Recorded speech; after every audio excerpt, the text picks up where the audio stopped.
शिव जी कहते हैं कि पार्वती, जब भगवान ने अवतार ले लिया, जन्म ले लिया, तो उस समय फिर मुझसे भी नहीं रहा गया, क्योंकि जब जब प्रभु अवतार लेते हैं तो मैं बाल रूप का दर्शन करने के लिए अवश्य जाता हूं।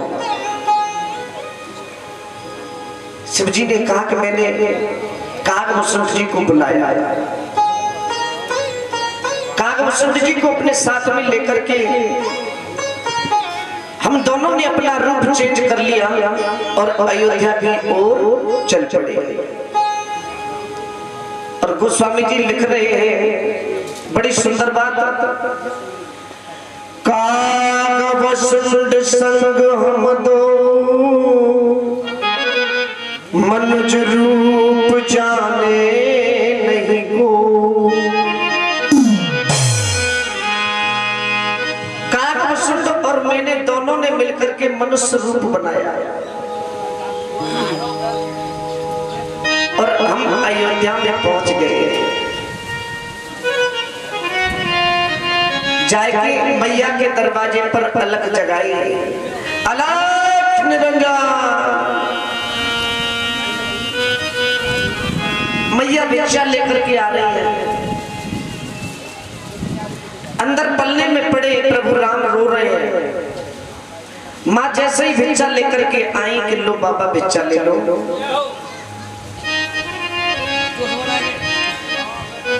बाबा ने कहा कि मैया भिक्षा तो मैं ले लूंगा, लेकिन एक बात बताओ, ये तुम्हारा बालक क्यों रो रहा है? मैया बोली कि बाबा दूध ना है। कहा बताऊं, रोई रो रो चुप ना है बाबा।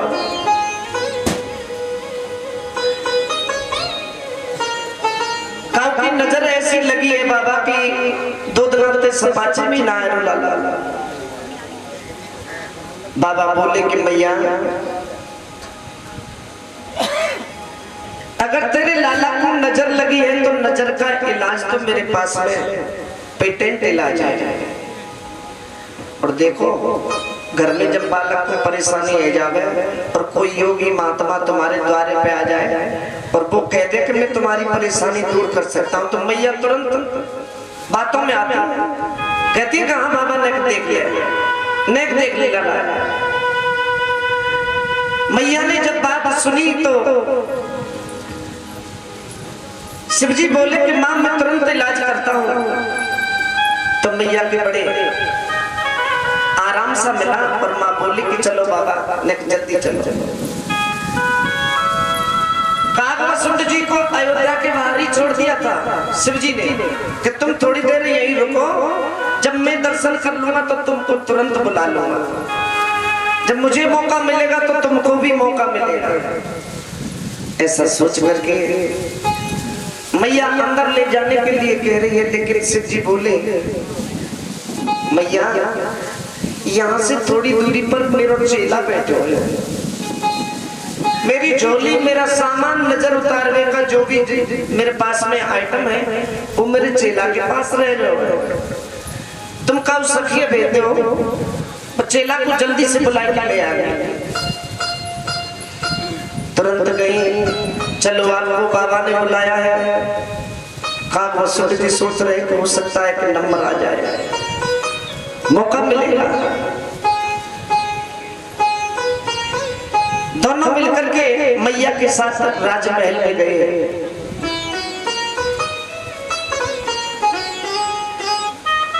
लाला की ओर देखा तो प्रभु की लीला है, वो समझ गए कि मेरे इष्ट देव पधारे हैं भोलेनाथ। लाला ने और जोर से रोना प्रारंभ किया। मैया ने गोदी में उठा लिया और कहा कि बाबा जल्दी से कुछ न कुछ करो, जल्दी कोई उपाय हो तो जल्दी करो। बाबा बोले कि मैया मैं नजर तो उतारता हूँ,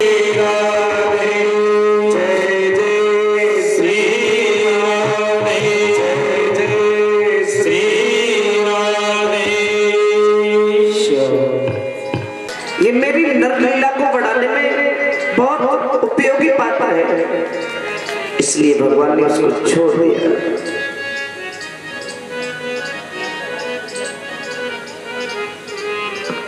विश्वामित्र जी का यज्ञ राम और लक्ष्मण ने मिलकर के पूर्ण कराया, सफल बनाया। इधर विश्वामित्र जी का यज्ञ तो सफल हो गया, इधर राजा जनक जी महाराज अपने नगर में एक यज्ञ की रचना कर रहे हैं।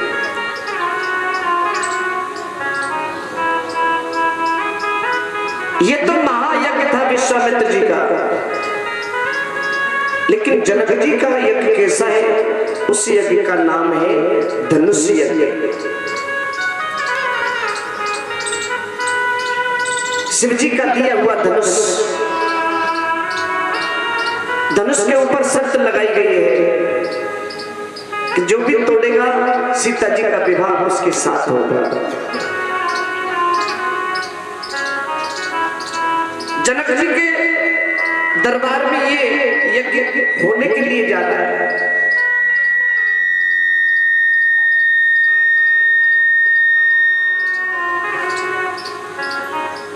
विश्वामित्र जी बोले बेटा तुमने मेरा यज्ञ तो सफल कर दिया, लेकिन एक यज्ञ में आपको और दिखलाना चाहता हूं।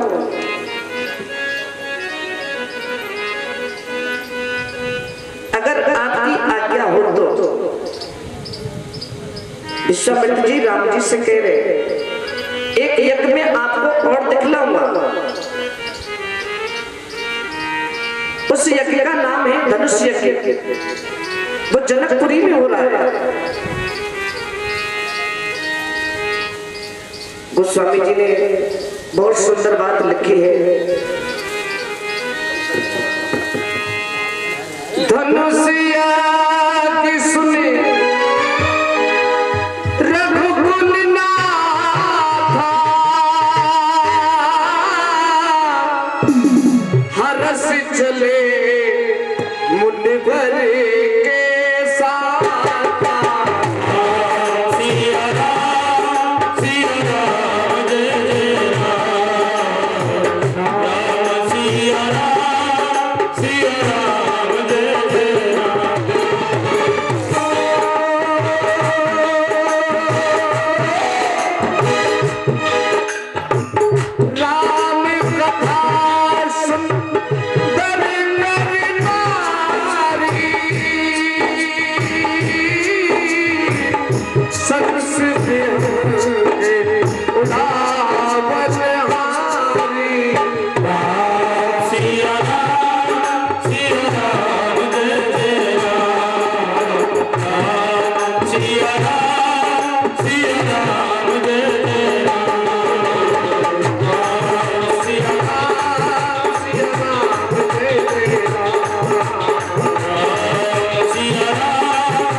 गुरु जी के पास आए, दूसरा दिन हुआ। गुरु जी से बोले कि गुरु जी अगर आपकी आज्ञा हो जाए तो आपकी पूजा के लिए फूल लेकर के आए, बगीचे से फूल लेकर के आए आपकी पूजा के लिए। गुरु जी ने आज्ञा दी कि जल्दी जाओ और जल्दी लौट करके आना। गुरु जी ने जैसे आज्ञा दी, एक सीता जी के संग की सहेली है जिसका नाम है सयानी। सीता जी की सहेली है जिसका नाम है सयानी। तो सयानी को मतलब चाला, बड़ी सियानी है, कहवे बड़ी सयानी बन रही है, चाला होशियार है। गुरु जी की आज्ञा मिली, उसने देखा कि राम लक्ष्मण बगीचे में जा रहे हैं, तुरंत सीता जी के पास आई दौड़ी दौड़ी और कहा कि सीते, जिसको तुझे देखने के लिए, यानी तेरी अखियां जिसको देखने के लिए तड़प रही थी, वो बगीचे में जा रहे हैं, तो जल्दी से चल, माँ से आज्ञा ले ले, गौरी पूजन के लिए चलते हैं, वहां तेरी मुलाकात हो जाएगी। सीता जी ने माँ सुनैना से आज्ञा मांगी और कहा कि माँ मैं सखियों के साथ गौरी पूजन को जाना चाहती हूँ। मैया ने आज्ञा दे दी और कहा कि बेटी थोड़ा जल्दी आना। गिरजा के मंदिर पर पहुंची है, बड़ा ही सुंदर मंदिर है, बड़ा सुंदर भाव दर्शाया है गोस्वामी तुलसीदास जी ने।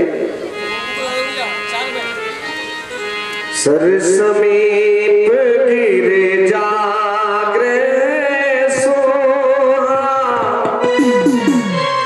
वरन न जाए देखे बन मोहा, वरन न जाए देखे बन मोहा। श्री राम जय राम जय जय राम, श्री राम जय राम जय जय राम, श्री राम जय राम जय जय राम, श्री राम जय राम जय जय राम।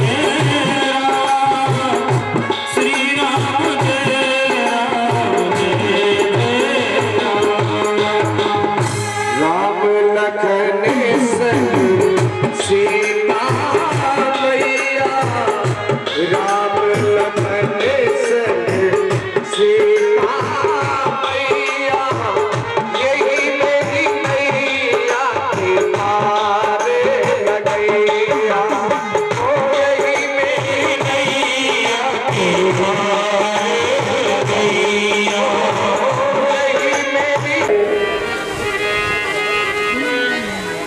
गौरी माँ को जैसे ही मनाया और माँ के गले में माला पहनाई, सीता जी ने जैसे ही माँ के चरणों में अपने मस्तक को झुकाया तो वो माला उतर करके अपने आप सीता जी के गले में आ गई। माँ ये संकेत देना चाह रही है कि तेरे मन की इच्छा आज पूर्ति हो जाएगी, तेरे मन की जो बात तेरे मन में लगी हुई है वो मेरा आशीर्वाद है, वो पूर्ण होगी। मन जाई राजो मिलई सोबर, सहज सुंदर सावरो। मैया ने वरदान दिया, वो सामने सूरत तेरे मन का जो प्रीतम है वो तुझे अवश्य प्राप्त होगा। धीरे धीरे इस तरह से सीता जी गौरी माँ को मना करके अपनी इच्छा का बरमान करके अपने घर आ गई। इधर भगवान राम पूजा के फूल लेकर के गुरु जी के पास पहुंच गए। कल स्वयंवर होने वाला है, एक रात्रि का अंतराल है बीच में। अब इधर ना तो राम जी सोते हैं रात्रि के अंदर, ना उधर सीता जी सो रही है। सीता जी उनकी सूरत का निवारण अपनी आंखों के द्वारा कर रही है। इधर प्रभु राम सीता जी की उस मुखारविंद की शोभा को निरख रहे हैं और उपमा दे रहे हैं। बोलिए राजा रामचंद्र भगवान की जय हो। यहीं रहने दो, कोई दिक्कत नहीं।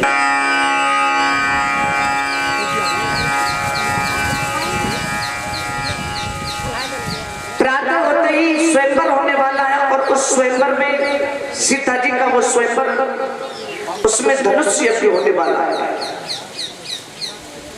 कहते हैं भाई बहनों, दोनों रात्रि भर नहीं सोए। रामचंद्र भगवान की सच्चे दरबार की जय।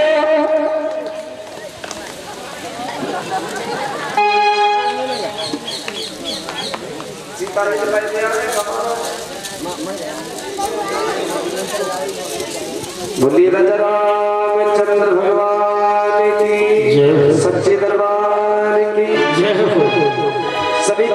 हो जाए, अपने अपने स्थान को पकड़े सभी।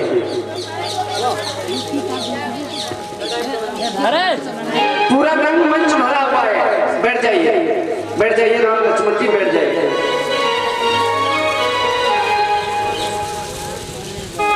आज राजा जनक के जो वृंदावली है,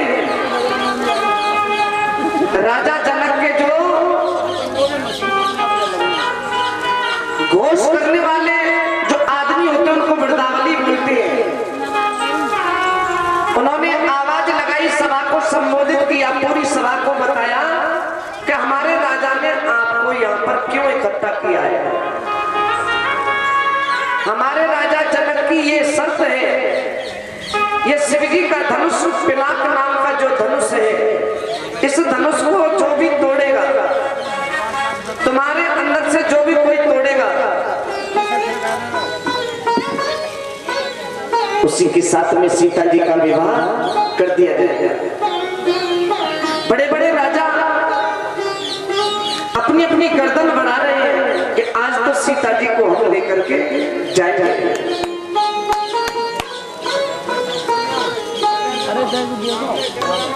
लेकिन धीरे धीरे जितने भी राजा थे, सबने अपने बल की आजमाइश की। भूप सहस्त्र दस कई बारा, लगे उठावन टरे न तारा। 10,000 राजा उसमें एक साथ लग गए। कितना सुंदर भाव है। भूप सहस्त्र दस एक ही बार, लेकिन तोड़ने की बात तो अलग रही, कोई धनुष को हिला भी नहीं पाया। धीरे धीरे आज जब धनुष नहीं टूटा तो राजा जनक को बहुत गुस्सा आया। जनक ने सोचा कि अब मेरी बेटी कुंवारी रह जाएगी। जनक ने उसी समय आकर के उस सभा में ललकार लगाई, और ललकार में क्या कहा, हे देश देश के राजाओं, मैं किसे कहूं बलशाली है, मुझको तो ऐसा लगता है ये पृथ्वी वीरों से।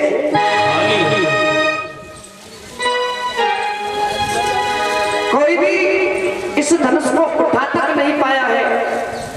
मुझे ऐसा लगता है कि मैंने ये शर्त रख करके मैंने अच्छा नहीं किया, ऐसे तो मेरी बेटी कुंवारी रह जाएगी। जब ये शब्द जनक जी ने उस सभा में बोले तो उसी समय लक्ष्मण से नहीं रहा। लक्ष्मण तुरंत खड़े हो गए और खड़े होकर के बड़े भाई से बोले कि भैया, ये जनक जी जो कह रहे हैं ये बिल्कुल गलत बात है। क्यों?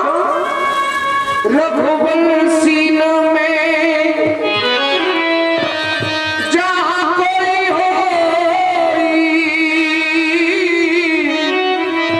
तेरी समाज अस कहे न कोई।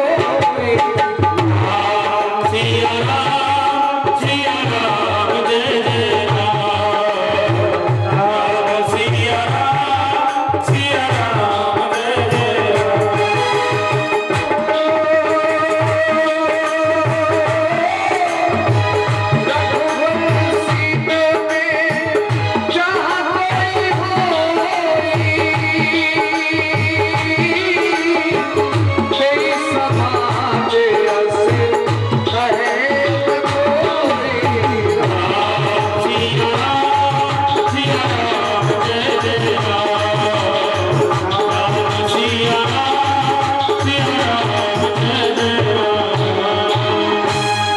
रामचंद्र भगवान की जय। इस तरह से मेरे भाई बहनों,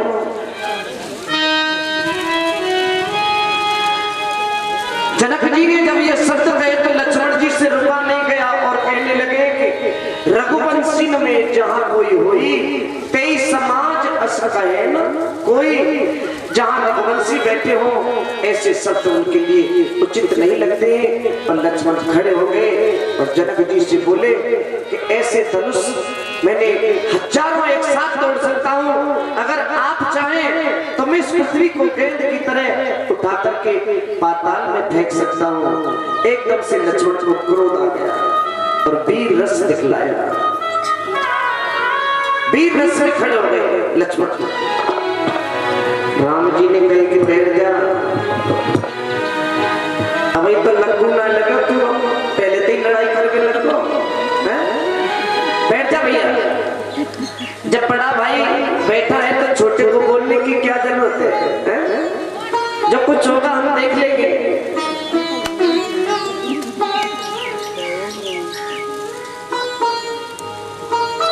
गुरुजी ने,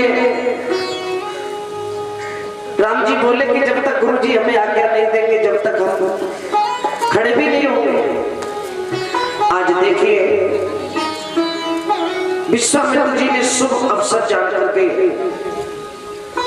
एक मुहूर्त देख करके, उस धनुष के टूटने का एक निश्चित समय था, निश्चित मुहूर्त था, वो घड़ी अब नजदीक आती जा रही थी। विश्वामित्र जी ने राम जी को इशारा दिया और कहा कि बेटे खड़े हो जाओ। विश्वामित्र जी ने राम जी को इशारा दिया और वो घड़ी, वो मुहूर्त नजदीक आ रहा है और खड़े हो जाओ और खड़े होकर के इस धनुष को भंग कर डालो। एक मिनट। प्रभु राम उस धनुष के नजदीक पहुंचे।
सीता जी ने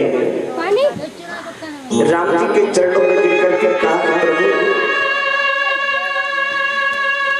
आपके बिना मैं कैसे जीऊंगी, जैसे जी अभी नदी है नदी बिन वाले।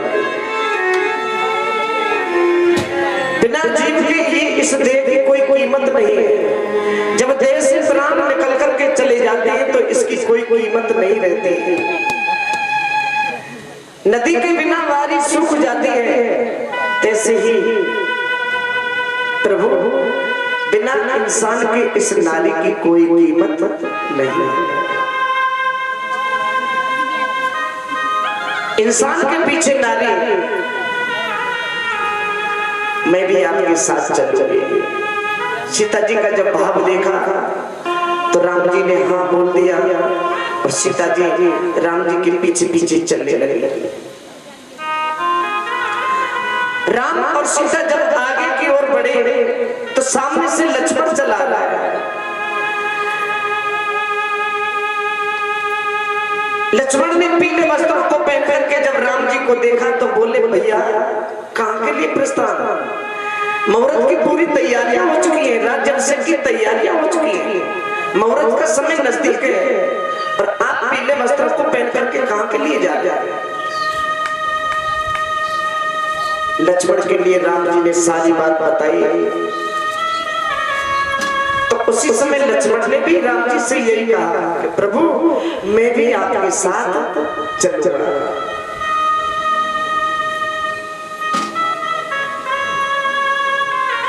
तभी राम जी ने कहा कि लक्ष्मण अगर तेरी ज्यादा इच्छा है तो पहले अपनी मां से आज्ञा लेकर के आए। तुरंत दौड़े दौड़े लक्ष्मण सुमित्रा मां के पास पहुंचे, मां को सारी कहानी बतलाई। अभी कहानी पूरी अयोध्या में फैली नहीं है, जो सुन रहा है उसको सुना रहे।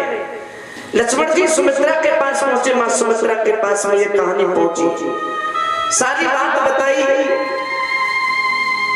तो मां सुमित्रा ने आज अपने उस कोख को धन्य माना कि मैंने लक्ष्मण जैसे पुत्र को जन्म दिया, जो आज राम की सेवा में 14 वर्ष के लिए बन के लिए जा रहा है। और चलते समय मां ने एक बात भी ये भी कही थी, तुम्हारे भाग राम बन जाई, दूसर हेत तार। बड़ी तसल्ली हुई मन को।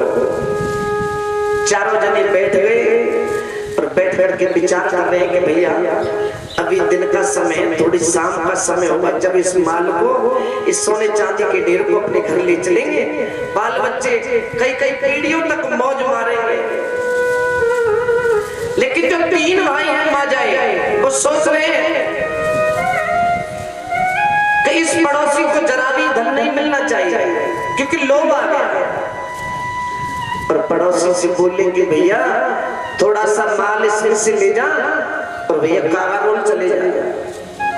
पहले कछु खाए को नाश्ता पानी लिया, सुबह के भूखे कछु खाए पी के जब ले चले गया। पड़ोसी को भेज दिया, वो पास के शहर पहुंचा, रास्ते में जा रहा है वो पड़ोसी, उसके भी दिमाग में कुछ ख्याल आया। पड़ोसी सोचता हुआ जा रहा है कि ये सारा धन मुझको मिलना चाहिए। वो सोच रहा है कि इनके लिए मिठाई लेकर के आऊंगा तो मिठाई में जहर मिलवा करके लाऊंगा। अरे इधर वो तीनों भाई सोच रहे हैं कि पड़ोसी जैसे ही आए एकदम से उसके ऊपर वार कर दो, उसकी हत्या कर दो, उसका मर्डर कर दो और मार करके जंगल में उसकी लाश को फेंक दो। दोनों का प्लान है। पड़ोसी गया, खुद ने मिठाई खाई, तीनों के लिए मिठाई लाया, एक जहर की पुड़िया उसमें मिला दी।